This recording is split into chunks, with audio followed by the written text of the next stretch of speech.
This is a Lamborghini Diablo. Not any old raging bull, but the last of the line. A range-topping 211-mile-an-hour GT version that was quickly slipped out of the factory before those sensible Germans from Audi took over the company. Under the not-so-subtle body kit, the GT is actually lighter than the standard Diablo and more powerful. Out onto the track then in the fearsome Diablo GT. Surely a car more designed for the road than the racetrack. First impressions are that it turns in extremely well. The nose of the car is such a big machine. It points in handily at the apex. I want to try and heel and toe, but the throttle and brake pedal are too far apart and I can't really get a nice slick shift. I can blip it on the way down, but not with my foot on the brake at the same time. See if I can get used to that. Back on the floor now. I mean, it pulls quite well over 5,000 revs. The brakes are solid. Let's check it out under heavy braking here for the Hizzy chicane. Good. Can't complain about that at all. And nice and stable and square.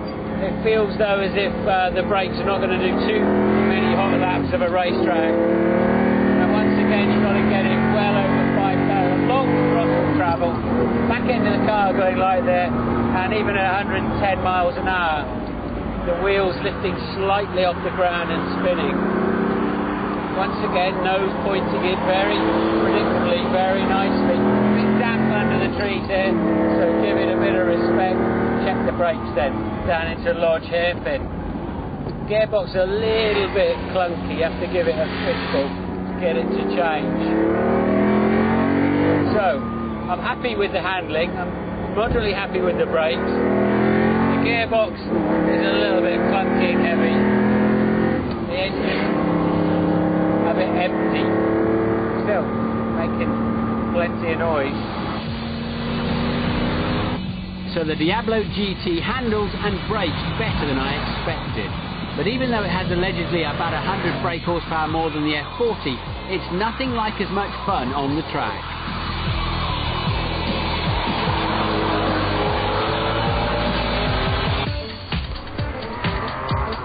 Perhaps it'll be a different story out on the road. Remember, I want to test whether these supercars can cope with the sort of mundane chores that we all have to do every day. Like popping down the supermarket, for instance, for the weekly shop. Including, of course, finding a parking space. As ever, one spot left, and it's absolutely tiny. Let's see if we can get this baby in there. I'm going to have to open the door and have a look. And I'm going to have to take my seatbelts off so that I can get out and have a look.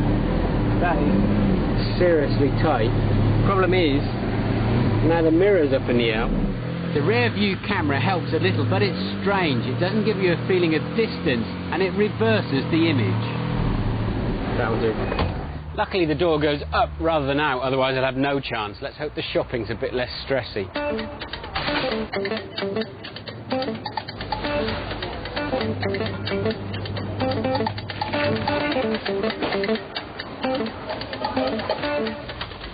Well, that went all right. The more you spend, the more you save, of course. Let's see how we can get it in. This, well, it's quite a big car, actually. Let's take a look under the front first. And it's full of a vent for some kind of cooling. We'll get some red wine in there, though. Bit of room temperature when it gets back. Extra virgin olive oil. What else can we get in? Spaghetti might just fit on that ledge, but it might block the fan. Anyway, we'll give it a try like that. Right, now surely they left some space at the back, as there's none at the front, but they haven't. It's full of 6-litre V12 and a big exhaust system. At least I can warm the bread up on the way home, so we'll swap that in there. But the rest of it is going to have to come inside with me. Now I don't look so cool with my shopping in the car with me. The eggs can go in the glove box, and the toilet rolls in the passenger seat in case we get any nervous passengers.